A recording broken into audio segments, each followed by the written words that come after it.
फर्क होता है खुदा और लकीर में। फर्क होता है किस्मत और लकीर में।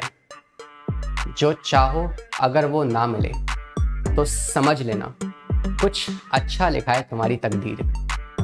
हे दोस्तों, स्वागत है आपका हमारी आज की इस मुलाकात में। और आप स्क्रीन पे देख सकते हैं मैं आपके लिए लेके आया हूं आज कुछ टॉप के सवाल। जी हाँ, कुछ ऐसे सवाल जो नीट में पिछले कुछ सालों में रिपीट हुए हैं और ये सारे के सारे सवाल हैंड पिक हैं, मतलब मैंने खुद एनसीईआरटी की लाइन से ढूंढ के निकाले हैं ये सवाल। और ताज्जुब की बात यह है कि ये सवाल पिछले कुछ सालों में भी रिपीट हुए हैं। तो इन 30 सवालों में से कुछ सवाल ऐसे हैं जो आपके लिए पीवाईक्यूज हैं, कुछ सवाल जो आपकी प्रैक्टिस के लिए काफी इंपॉर्टेंट है, वो सवाल मैंने यहाँ पे इस सेशन में ऐड किए हैं। आपका स्वागत है हमारी आज के इस वीडियो में, जहाँ पे हम बात करने वाले हैं इकोलॉजी का एक शानदार चैप्टर जो कि है बायोडाइवर्सिटी एंड इट्स कंजर्वेशन के कुछ टॉप के क्वेश्चंस आज हम करने वाले हैं। और सिर्फ इतना ही नहीं, हम आज इस चैप्टर को भी रिवाइज करेंगे विद सम शॉर्ट नोट्स। तो शॉर्ट नोट्स आपको प्रोवाइड किए जाएंगे और साथ में कुछ मजेदार सवाल हम लगाने वाले हैं। तो स्वागत है इस वीडियो में और स्टार्ट करते हैं हमारे आज के इस सेशन को।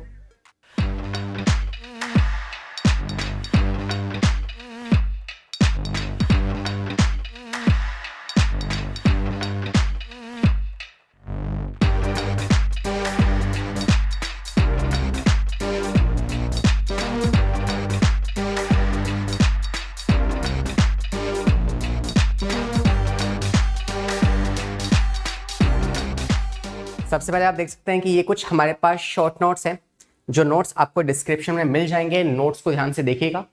इस चैप्टर में आने वाला हर एक डेटा यहाँ पे मेंशन किया गया है। तो अगर इस पेज को आप ध्यान से पढ़ लेंगे तो मुझे नहीं लगता कि यार कोई सवाल करने में आपको दिक्कत होगी, लेकिन फिर भी एनसीईआरटी गो थ्रू हमें करनी है तो उसको हम एनसीईआरटी पढ़ भी रहे होंगे, लेकिन साथ साथ में ये नोट्स खोल के बैठेंगे ताकि जो डेटा है वो हमारे माइंड में हाईलाइट होके रखे पहले से। ठीक है, तो स्टार्ट करते हैं सवालों के साथ। सबसे पहला सवाल आपकी स्क्रीन पर दिख रहा होगा, मैं नंबरिंग डालता हुआ चलूंगा। ठीक है, पहला सवाल आपके सामने है, कह रहा है विच one of the following is an example of ex Setu conservation.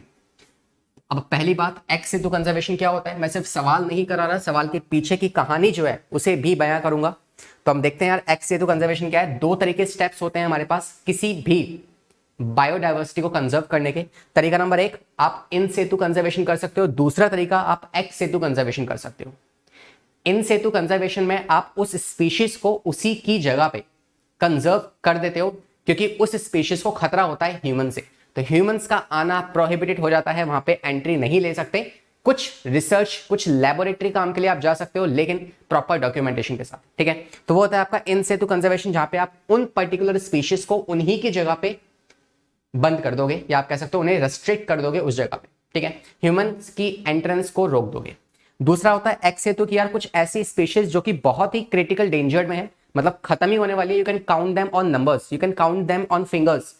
तो ऐसी वाली स्पीशीज को हम लेके आते हैं लेबोरेटरी में या किसी एक पर्टिकुलर प्लेस में अंडर द ह्यूमन सर्विलेंस।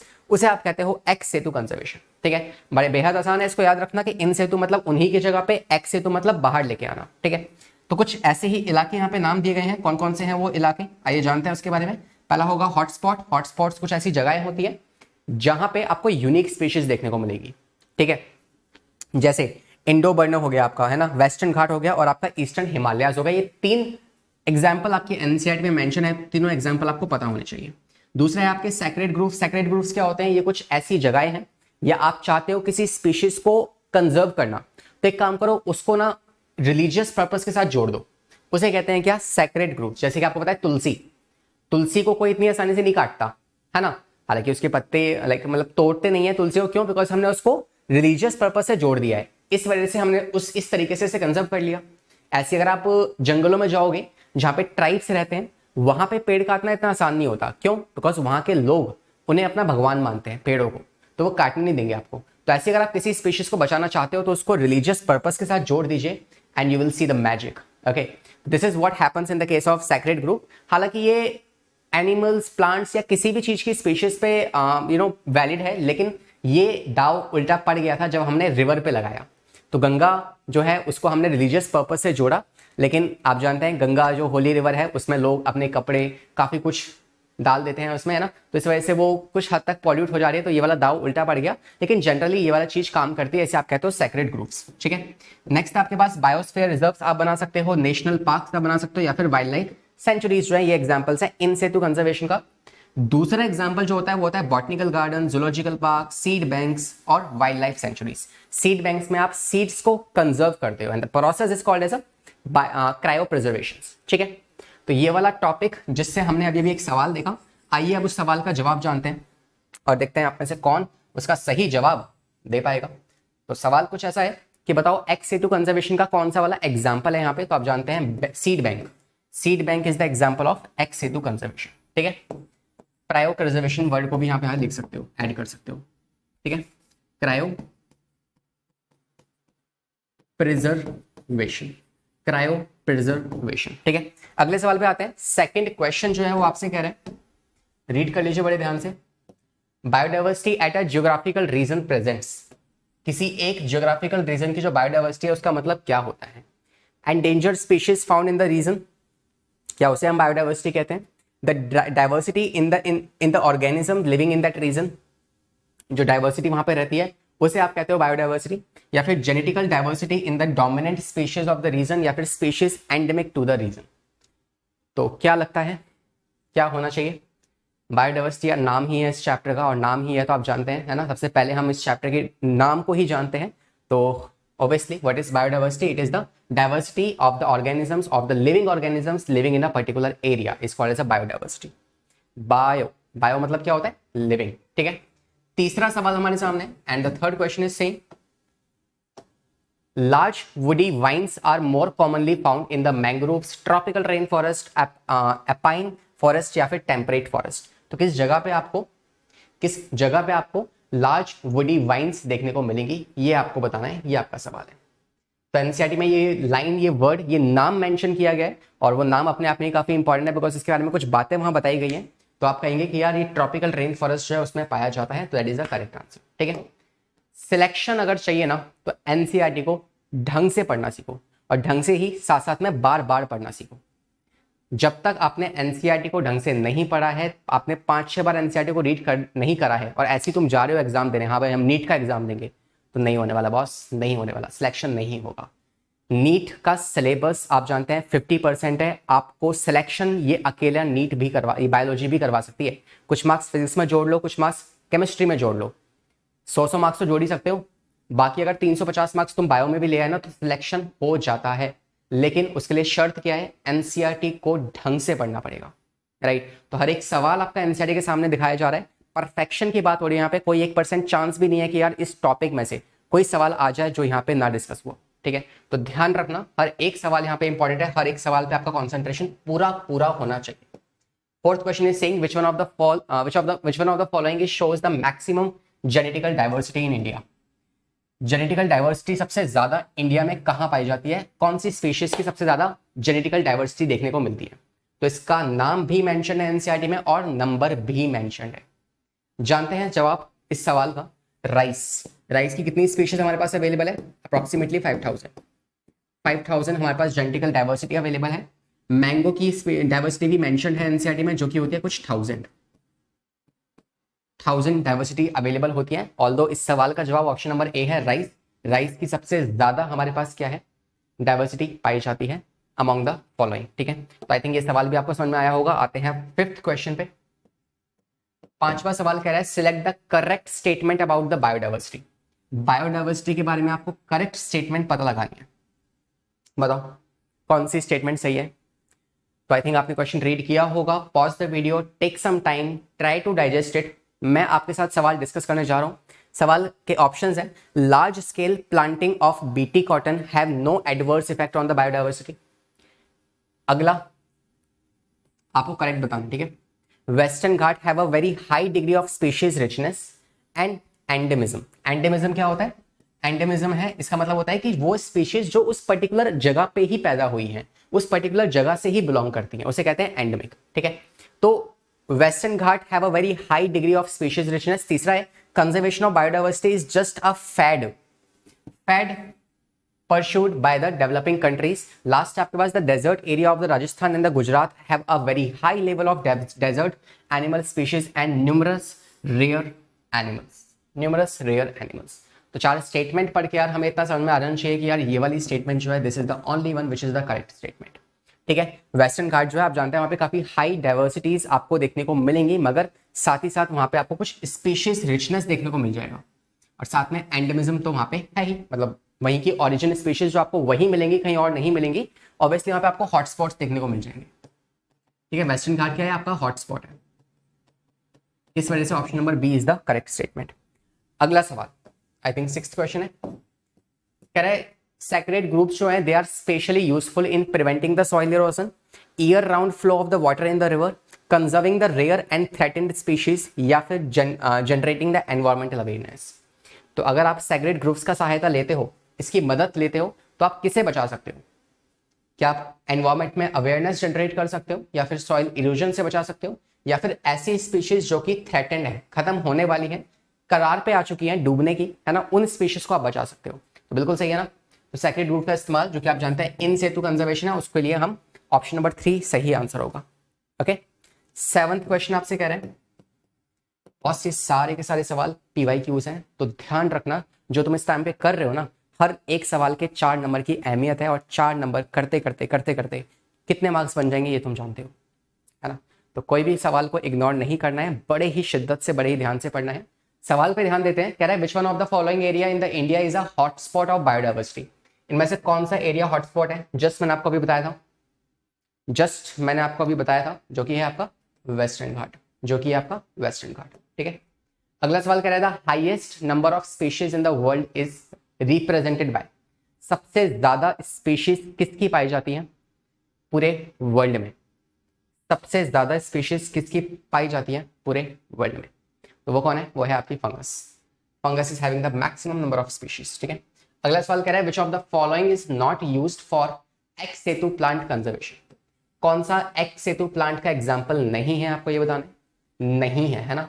जो वर्ड आपके सवाल को कंट्रोल कर रहा है उस वर्ड को हाईलाइट जरूर करें. Field gene bank, seed bank, shifting cultivation, या फिर बॉटनिकल गार्डन्स. तो यार आपको पता है कि फील्ड जीन बैंक जो है इसमें आप जेनेटिकल मटेरियल को स्टोर करते हो, ठीक है. सीड बैंक्स में आप जानते हो सीड्स को, स्टेम को, इन वाले पार्ट्स को, है ना, इन्हें आप स्टोर करते हो, क्रायो प्रिजर्वेशन जिसे आप कहते हो. ठीक है. बॉटनिकल गार्डन्स में आप जानते हो प्लांट्स की वेराइटीज को स्टोर करते हो जो कि ऑलरेडी डेंजर में थी और just you can count them on the fingers. तो इन स्पीशीज को आप अलग से कंजर्व कर लेते हो. ठीक है. तो कैंसस में आप प्लांट की वेराइटीज कंजर्व करते हो, और लास्ट आपके पास बचता है shifting cultivation which is not the example of ex Setu conservation. ठीक है. तो ये होगा हमारे इस सवाल का जवाब. आते हैं अगले सवाल पे. तो हमने क्वेश्चन नंबर लिखना नहीं लिखे गया, ये आपका 8th क्वेश्चन था. Now this is your 9th question. अब हम आ चुके हैं आपके 10th क्वेश्चन. 10th क्वेश्चन आपसे कह रहा है which of the following represents the maximum number of species among the global biodiversity. तो हम कर चुके हैं क्वेश्चन. आपका फंगस एग्जाम्पल आएगा, आंसर आएगा. फंगस की सबसे ज्यादा स्पीशीज पाई जाती है. ठीक है. अगला सवाल आपसे कह रहा है 11th question example of ex situ. तो ये भी हम पढ़ चुके हैं. सीड बैंक, तो ये 2-3 बार रिपीट हो गए थे, इसलिए यहाँ पे शायद इस पीपीटी में भी 3-4 बार रिपीट हो चुके हैं. ठीक है. अब आते हैं 12th क्वेश्चन पे जो काफी अच्छा क्वेश्चन है. It's a good question. कह रहा है a species facing the extreme higher risk of extinction. एक ऐसी स्पीशीज जिसके पास काफी हाई रेट है एक्सटिंक्शन का. तो the immediate future is called as vulnerable species, endemic species, critically endangered species, या फिर एक्सटिंक्ट स्पीशीज जो ऑलरेडी लुप्त हो चुकी हैं. किस नाम से आप उसे पुकारेंगे? क्या कहेंगे आप उसको? तब कहेंगे वो स्पीशीज जो ऑलरेडी काफी हाई रिस्क है, मतलब ये बहुत जल्दी ही खत्म हो सकते हैं, तो वी कॉल देम ऐसा क्रिटिकली एंडेंजर्ड स्पीशीज. ठीक है. तो इसका पूरा का पूरा एक चार्ट आपको मिल जाएगा लेक्चर के अंदर. ठीक है. या मैं डिस्क्रिप्शन में ही इसका एक पूरा चार्ट प्रोवाइड कर दूंगा जहां पे हर एक टर्म का मतलब लिखा होगा कि क्रिटिकली एंडेंजर्ड क्या होता है, एक्सटिंक्ट का मतलब क्या होता है ना, एंडेमिक का मतलब क्या होता है. ये सारी स्पीशीज आपको वहां पे मिल जाएंगी. ठीक है. तो आप उस चार्ट को जरूर रेफर कीजिएगा. आते हैं 13th क्वेश्चन पे. कह रहा है the organisation which publish the red list species. कौन है जो कि रेड लिस्ट स्पीशीज को पब्लिक करती है? सेम डिक्टो एनसीईआरटी की ही लाइन उठा के एक सवाल बना दिया गया है. तो आई होप कि आपने इसका जवाब देखा होगा एंड आपने अटेम्प्ट भी किया होगा. The correct answer is option number B, which is IUCN. Where this I stands for International Union of Conservation of Nature and Natural Resources. ठीक है, नेचुरल रिसोर्सेस. ठीक है, तो international union of conservation of nature and natural resources, ये जो है ये एक ऐसी ऑर्गेनाइजेशन है, संस्था है, जो कि रेड लिस्ट डेटा को निकालती है और हमें बताती है कि यार कौन सी स्पीशीज क्रिटिकली एंडेंजर्ड है, कौन सी स्पीशीज नहीं है. ठीक है, 14th क्वेश्चन पे हम आ चुके हैं. हमें 20 सवाल लगभग करने हैं और बाकी 10 क्वेश्चन जो है वो प्रैक्टिस के होंगे, तो उसे भी हम डील करेंगे साथ में.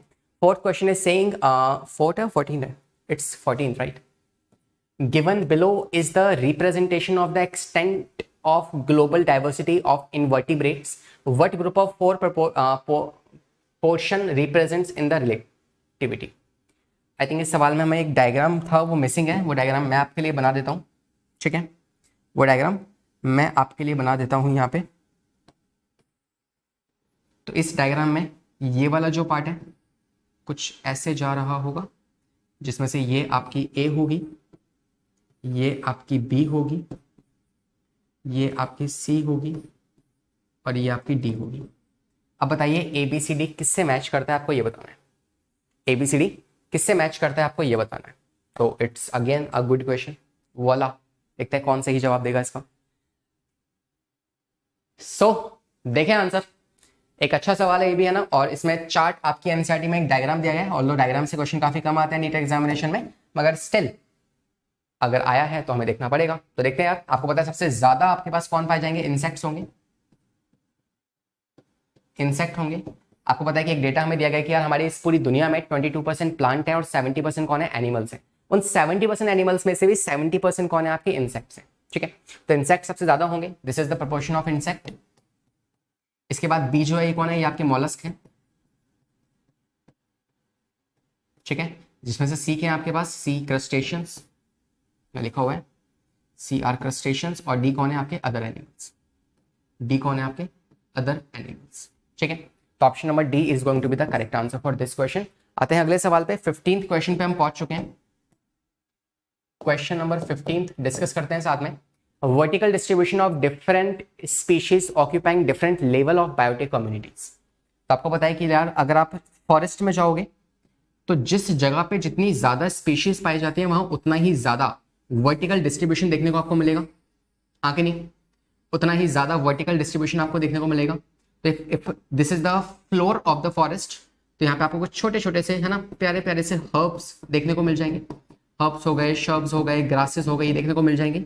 इसके बाद थोड़ा सा बड़ा आपको लेवल देखने को मिलेगा, जिसमें आप देखोगे यार आपके फर्न्स हो गए, मॉसेस हो गए, ये आपको देखने को मिल रही है. बड़ी ग्रासेस देखने को मिल रही है. फिर आते हैं आपके ट्रीज, है ना, नॉर्मल साइज के आपको ट्रीज मिलेंगे. फिर आपको बड़े वाले कैनोपी ट्रीज मिल जाएंगे जो कि पूरी की पूरी इस जंगल को ही कवर कर लेते हैं. ठीक है, तो this kind of stratification you can see here. This is a vertical distribution. तो यहां मैं कहूंगा आपको कि देखो यार ये आपकी सबसे पहली लेयर है. इसके बाद ये आपका दूसरा स्ट्रेटा बन चुका है, ये आपका तीसरा स्ट्रेटा बन चुका है, ये आपका चौथा स्ट्रेटा बन चुका है. तो इट्स लाइक डिफरेंट स्ट्रेटा यहाँ पे बन जाते हैं, जिसमें से फर्स्ट स्ट्रेटा जो है आप कहते हो forest floor. Forest floor, although we have discuss this thing in the chapter of ecosystem, sorry organism and ecosystem, है ना. ये जो होता है दिस इज द एरिया, जो बीच वाला एरिया है आप कहते हो अंडर फॉरेस्ट. और ऊपर वाले पार्ट को आप कहते हो कैनोपी. अरे क्या चाहते हो, कैनोपी. ठीक है, तो इसे आप कहते हो stratification, vertical distribution of the species in an community. ठीक है, 16th क्वेश्चन पे हम आ चुके हैं. And the 16th question is saying, again आपको बस मैच करना है. ठीक है, इन situ conservation national park example सही है, एक्स सेतु कंजर्वेशन बॉटनिकल गार्डन, या फिर इन सेतु कंजर्वेशन क्रायो प्रिजर्वेशन और एक्स सेतु कंजर्वेशन वाइल्ड लाइफ सेंचुरीज. तीसरा, इन सेतु कंजर्वेशन जो है सीड बैंक और एक्स सेतु जो है वो आपका नेशनल पार्क्स.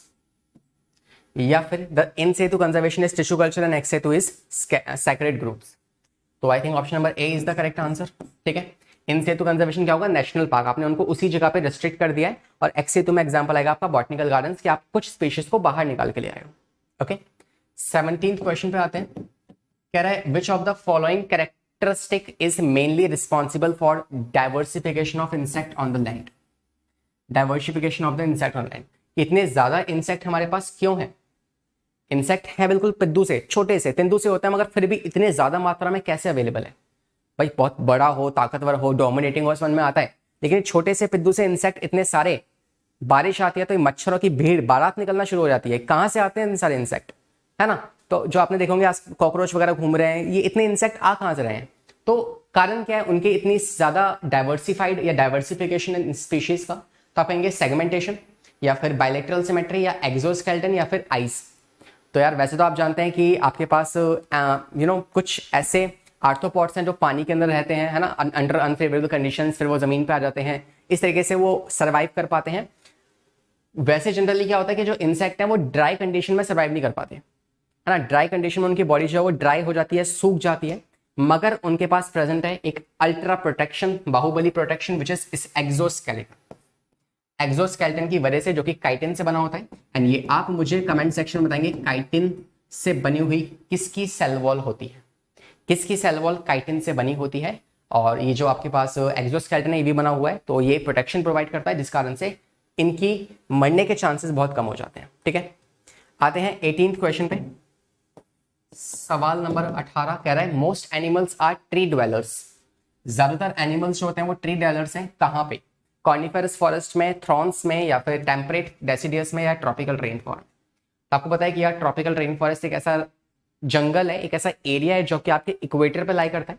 इक्वेटर पे सनलाइट ज्यादा है, सोलर रेडिएशन ज्यादा होती है, और बारिश भी ठीक ठाक हो जाती है, इस वजह से वहां पे ज्यादा डाइवर्सिटीज देखने को मिलती है। तो सवाल का जवाब होगा option number D, which is tropical rain forest. ठीक है, tropical rain forest. 19th question कह रहा है आपसे cryo preservation of gametes of threatened species in variable and fertile conditions can be referred to, तो threatened species की बात हो रही है यहाँ पे। in situ conservation of biodiversity, advanced ex situ conservation of biodiversity, in situ conservation of sacred groups, या फिर in situ cryo conservation of biodiversity। तो अटेम्प्ट किया होगा, सोचा होगा इस सवाल का जवाब, नहीं देखा तो एनसीईआरटी वापस से रीड करो, एनसीईआरटी ढंग से रीड नहीं करी है ना। अगर ये जो सवाल आपके सामने लाए जा रहे हैं, सवाल नहीं बन रहे हैं, तो एनसीईआरटी वापस से रीड करो। Option number B is the correct answer, advance ex situ. ठीक है, एडवांस एक्स सेतु, जहां पे आप कंजर्वेशन का सहायता लेते हो। ठीक है, तो यह पढ़ सकते हो, यहाँ लिखा हुआ है एक्स सेतु क्या होता है नॉर्मली, है ना, when the live animals population is kept outside there normal environment and not kept under the normal management conditions. Zoological parks और गवर्नमेंटल फार्म्स हो गए। ठीक है, x Setu conservation in vitro, conservation is an external to living animals in the artificial environment. Cryopreservation आप जानते हो, cryogenic conditions including the cryoconservation of the embryo, semen, या फिर आपके oocytes हो गए, somatic cells हो गए, tissue हो गए, इन सब का cryopreservation किया जा सकता है। लास्ट है आपके पास ex situ in vitro conservation can be also called as a advanced ex situ conservation। तो यही हमारे सवाल का जवाब है, जो मैंने आपको यहाँ पे लिख के दे भी दिया। ठीक है, आते हैं अगले सवाल पे। Next is your 20th question. 20वें क्वेश्चन पे हम आ चुके हैं। The species confined to a particular region are not found elsewhere is termed as। ऐसी स्पीशीज जो कहीं और नहीं पाई जाएगी, बस एक ही जगह पे पाई जाती है, what do we call those species? क्या कहते हैं उन स्पीशीज को हम? हाँ, क्या कहते हैं उन स्पीशीज को हम? we call them as a endemic species। ठीक है, क्या कहते हैं उसे? हम कहते हैं endemic species। अगला सवाल आपसे कह रहा है 21, which of the national aquatic animal of India? India का नेशनल एक्वेटिक एनिमल कौन सा है? पानी में रहने वाला कौन सा वो एनिमल है? वो है आपकी रिवर डॉल्फिन। ये भी एनसीईआरटी में मेंशन किया गया है। ठीक है, अगला सवाल कह रहा है which of the following is the most important cause of animal and plant being driven to extinction. Extinction का सबसे बड़ा कारण क्या है कुछ एनिमल्स और प्लांट स्पीशीज का? Over exploitation, alien species invasion, बाहर से किसी दूसरी स्पीशीज का आ जाना, जैसे आप जानते हो कि जो वाटर हाइसिंथ जो है वो आ गया था, है ना, उसने बाकी प्लांट की फिशेस को मारना स्टार्ट कर दिया। पार्थेनियम ग्रासेस जब ग्रो हो जाती हैं, वो एग्जांपल है आपके, है ना, एलियन स्पीशीज इन्वेजन का। बाकी हैबिटेट लॉस एंड फ्रेगमेंटेशन, कि आपने किसी एक पर्टिकुलर हैबिटेट पे रहने वाले स्पीशीज को ही आपने उसका हैबिटेट छीन लिया, आपने वहाँ पर जाके अपना घर बना दिया, मल्टी कॉम्प्लेक्स बिल्डिंग बना दी वहाँ पे, तो आपको पता भी नहीं है कि आपने कितनी सारी स्पीशीज को मार दिया। आप कहो यार मैंने तो उन स्पीशीज को हटा दिया था, हमने तो कहा था भाई भाग लो यहाँ से, उनको सबको हटा के तब मैंने अपनी बिल्डिंग बनवाई है, लेकिन वो उनका हैबिटेट था, आपने उनको वहां से निकाल दिया, तो वो कहाँ जाएंगे?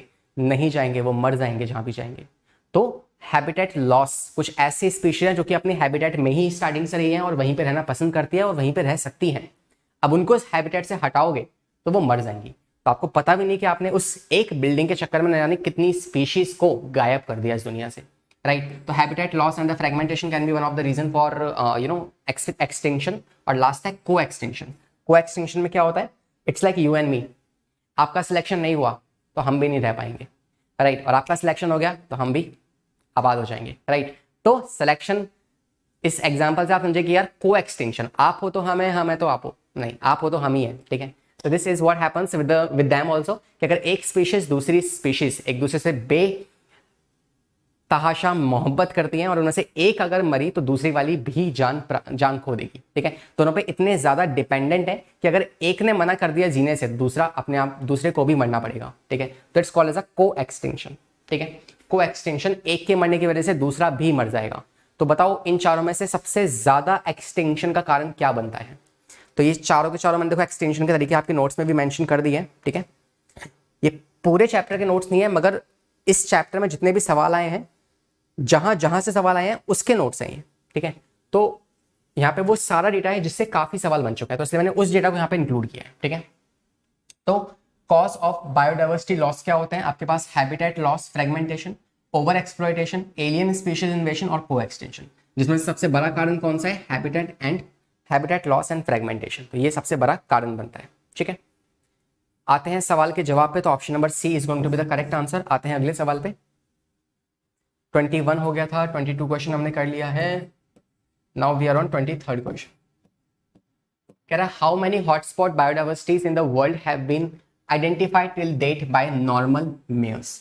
नॉर्मल मेयर जो है उन्होंने अब तक कितनी स्पीशीज को ढूंढा है, आपको ये बताना है। तो इसका डेटा भी मेंशन है एनसीआर में, विच इज 34% स्पीशीज, ठीक है, 34 species.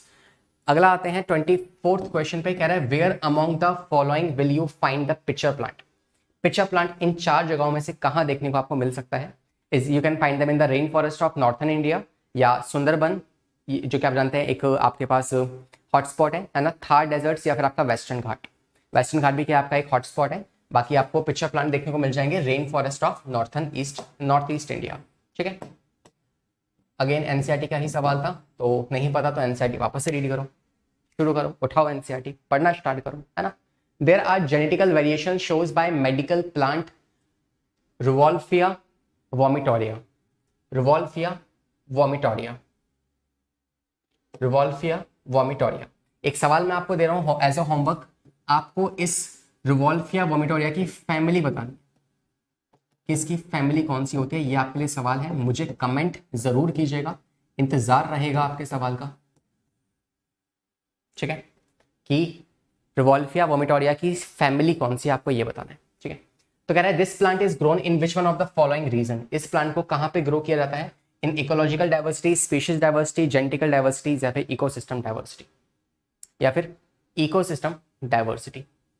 So there are genetical variations shown by the medical plant Ruwolfia vomitoria. This plant is grown in which of the following reason? रुको जरा रुको, इस सवाल थोड़ा सा गड़बड़ है ना।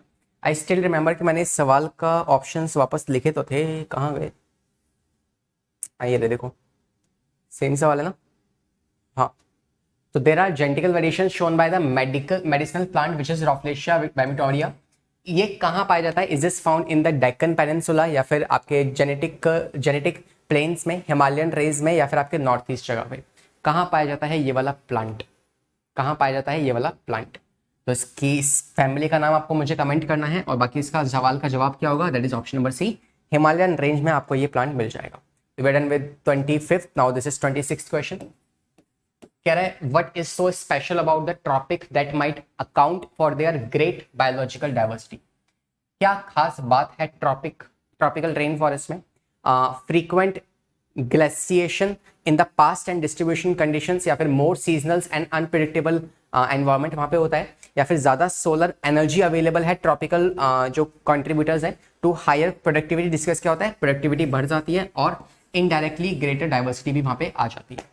तो ज़्यादा preferred answer option number C ही होगा, बिकॉज आप जानते हैं कि tropical region is what we have the equator के पास, और वहाँ पे क्या होता है ज़्यादा से ज़्यादा क्या होती है पूरे साल भर वहाँ पे अच्छी खासी सनलाइट पड़ रही होती है, रेनफॉल काफ़ी अच्छी है, तो इस मात्रा में सारी की सारी ऑप्टिमम कंडीशंस वहाँ क्रिएटेड है, जिसकी वजह से प्रोडक्टिविटी इंक्रीज होगी, जिसकी वजह से आपकी स्पीशीज डाइवर्सिटीज भी इंक्रीज हो जाएगी। ठीक है, 27th क्वेश्चन पे आते हैं, and 27th question is saying the 6th extinction presently in progress is different from previous episode in which aspect?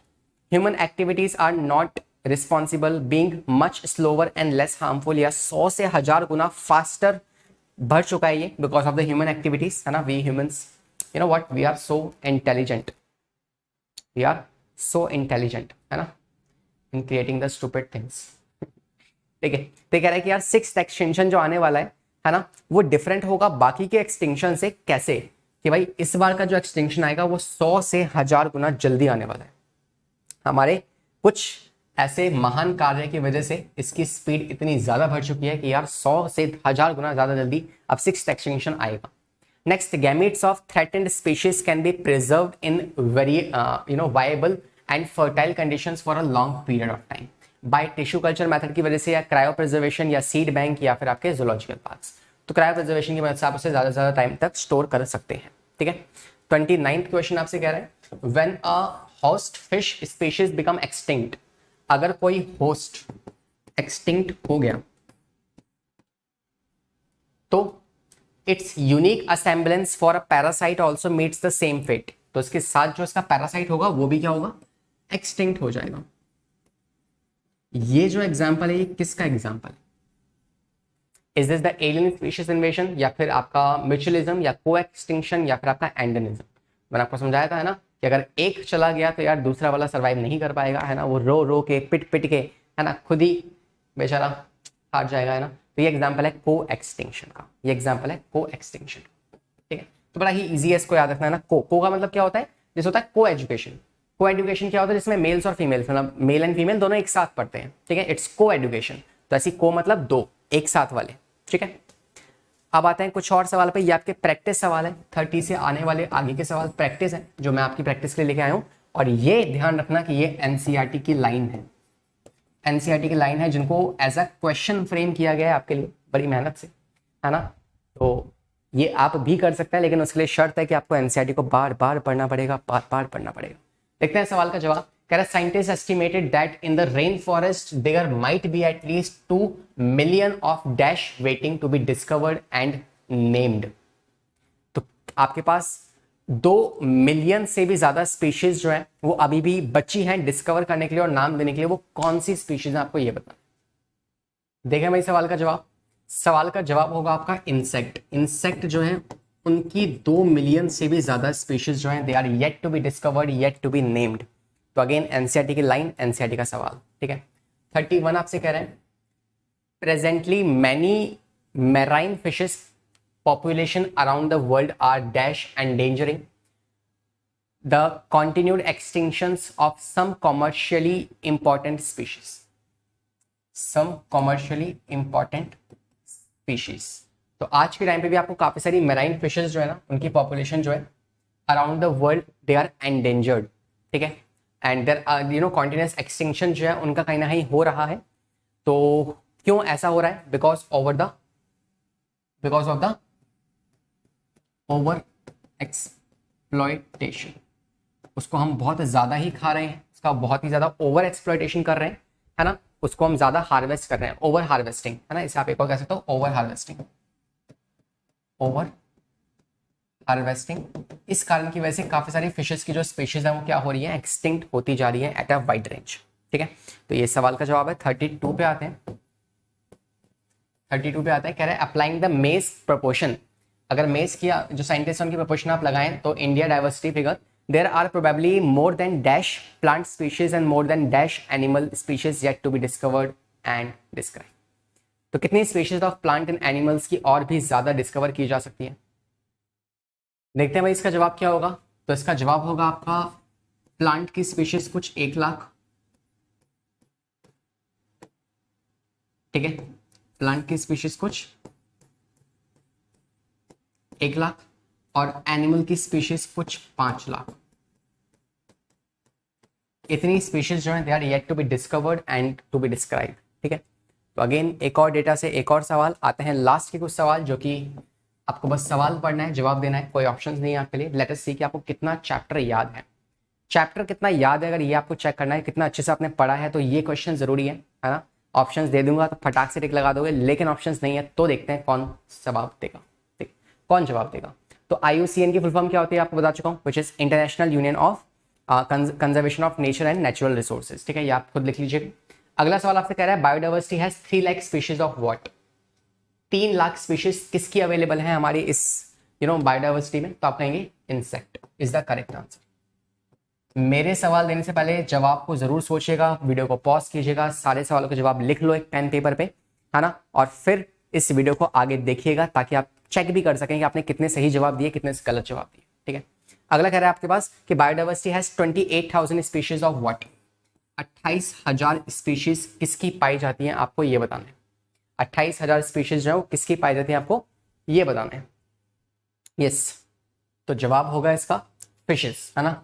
Fishes की कुछ 28,000 स्पीशीज आपके लिए अवेलेबल है। आपके लिए नहीं, मतलब ये नहीं कि मार के खा जाओ, हमारे लिए अवेलेबल है, नहीं, इतनी स्पीशीज अवेलेबल है। बाकी बात की जाए 20,000 स्पीशीज किसकी अवेलेबल है, तो आप कहोगे ऑर्चिड्स की। ये सारे डेटा जो है एनसीईआरटी का ही डेटा है, तो इसको याद होना चाहिए। Next, rice genetically different strain species. तो राइस की कितनी जेनेटिकली डिफरेंट स्पीशीज या स्ट्रेन्स पाए जाते हैं, तो आपको पता है कि राइस के कुछ कितने हैं, 5,000 अलग अलग स्ट्रेन्स हमें देखने को मिले हैं। सेम अगर बात करूं मैंगो के कितने स्ट्रेन्स आपके पास है, तो आप कहोगे 1000 स्ट्रेन्स है, अलग अलग हमारे पास जेनेटिकल डाइवर्सिटीज माई जाती है। नेक्स्ट करें, amphibian diversity is more in western Ghat और इन ईस्टर्न घाट। तो कहाँ ज्यादा होती है आपकी एम्फीबियंस की स्पीशीज, वेस्टर्न घाट में या ईस्टर्न घाट में। ये सवाल भी एज अ उलट पुलट करके दिया गया है कि वेस्टर्न घाट को आगे कर दिया और ईस्टर्न को बाद में कर दिया, कि western Ghat is having the more amphibian species than eastern, या फिर eastern Ghat is having the more species than western. तो ये सवाल ऐसे बन जाता है, तो बाकी करेक्ट आंसर है वेस्टर्न। वेस्टर्न के पास ज्यादा एम्फीबियंस की स्पीशीज अवेलेबल है। ठीक है, जेड की वैल्यू क्या होती है, अगर आपने पढ़ा हो वो ग्राफ वाला पार्ट, नहीं ग्राफ दिया गया आपके एनसीईआरटी में इस चैप्टर के अंदर, वहां पे नीचे आपको ना जेड की वैल्यू दी गई है। तो जेड की रेंज कितनी होती है, तो आपको पता होना चाहिए जेड की रेंज 0.1 से 0.2 तक होती है। ये भी एक सवाल बन सकता है ना। What percentage of species of amphibians are threat to extinction. कितनी स्पीशीज जो है एम्फीबियंस की वो थ्रेट टू एक्सटेंशन है, मतलब अबाउट टू एक्सटेंड। आओ जानते हैं इस सवाल का जवाब, तो वो होगा आपके पास 32%। 32% स्पीशीज जो है ना एम्फीबियंस की, they are about to get extend. ठीक है, लास्ट सवाल कह रहा है कि Robert Mayer places the global species diversities about. According to Robert Mayer कितनी ग्लोबल स्पीशीज हमारे पास होनी चाहिए, तो इस डेटा को कुछ साइंटिस्ट के अकॉर्डिंग कुछ और है, कुछ साइंटिस्ट के अकॉर्डिंग कुछ और है, लेकिन रॉबर्ट मेयर आप जानते हैं थोड़ा सा रुतबे वाले हैं ना, इनका रुतबा है, तो इनकी अलग थोड़ी सी पहचान थी, तो इनकी बात को तवज्जो दिया गया और इन्होंने कहा था कि यार कुछ 7 मिलियन के आसपास स्पीशीज हमारी इस दुनिया में और हो सकती हैं। तो हमने इनकी बात को माना और हमने कहा कि यार हाँ भाई इतनी स्पीशीज हो सकती हैं। ठीक है, तो these are the line to line of NCERT, है ना।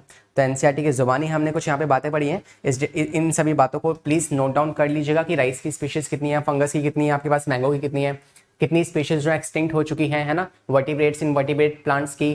ठीक है, लॉस ऑफ बायोडाइवर्सिटी कारण क्या होता है, ससेप्टिबिलिटी, भाई कौन सी स्पीशीज को एक्सटिंक्ट होने के चांसेस ज्यादा हैं, जिसका रिप्रोडक्टिव रेट कम होगा, जिसका साइज बहुत बड़ा होगा, जैसे एलिफेंट बहुत कम है, डायनासोरस बहुत जल्दी एक्सटिंक्ट हो गए, है ना। इसके अलावा फिक्स्ड हैबिटेट एंड माइग्रेशन, जो कि जिनका हैबिटेट फिक्स है, जो अपनी जगह को चेंज नहीं करेंगे और वहां पे कोई अगर आ गया उनकी जगह पे रहने के लिए, तो उनको फिर मरना पड़ेगा या फिर एक्सटेंड होना पड़ेगा, they don't have any other option. ठीक है, तो ये आपको पता होना चाहिए। नैरो यूटिलिटेरियंस क्या होते हैं, ब्रॉड यूटिलिटेरियंस क्या होते हैं आपके, है ना। तो ये सारी बातें यहाँ पे मेंशन की गई है, तो make sure to just go through them once, इनको जरूर एक बार देखिएगा। और ऐसे अगर आपको और मजेदार सेशन चाहिए तो make sure to search on YouTube, that is Lakshya sir, and उस टॉपिक का नाम आप लिख सकते हैं XYZ, जो भी टॉपिक आपको पढ़ना हो, या फिर आप नीट निकेतन भी सर्च कर सकते हैं। ठीक है, that's all for this session. I hope कि आपको मजा आया होगा, कुछ नया सीखा होगा आपने, और ये बात जानी होगी कि यार एनसीईआरटी कितनी ज्यादा इंपॉर्टेंट है। नीट का सवाल कहाँ से आता है, एनसीईआरटी से आता है। तो सवाल जो बनेंगे कहाँ से बनेंगे, एनसीईआरटी से बनेंगे। तो तुमसे गलतियां होने के चांसेस भी ज्यादा कहाँ पे हैं, एनसीईआरटी से ही है। तो एनसीईआरटी बार बार पढ़ो, 1000 बार पढ़ो, पढ़ते रहो, है ना। और तुम्हें तुम्हारा मुकाम ज़रूर मिलेगा, क्योंकि तुम्हारा रास्ता जो है वो NCERT ही है तुम्हारी मंजिल, तुम्हारे मुकाम तक पहुंचने के लिए। ठीक है, तो मिलते रहेंगे ऐसी और कुछ मुलाकातों के साथ। तब तक के लिए पढ़ाई करते रहें, सेफ रहें। मैं लेता हूँ अलविदा। Will see you in the next session. Bye bye, take care. Let's go. I wake up to a little bit of drool on my pillow, feel like it's gonna be a bad day. Yeah, I'm tired of shit, and the coffee ain't hit yet, damn ain't that great. I don't wanna go to work, cause my boss is a jerk.